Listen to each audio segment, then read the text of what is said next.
ปีหน้าเจอกันใหม่ครับปีหน้าเจอกันสาธุค่ะสาธุค่ะ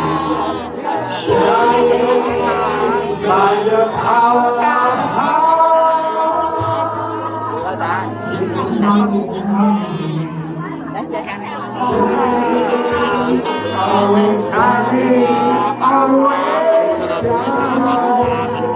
เดี๋ยวเราว่าตอนหนุ่มๆต่อว่ากันหนุ่มมาเลยนะขอบคุณค่ะไปด้วยสาธุสาธุค่ะ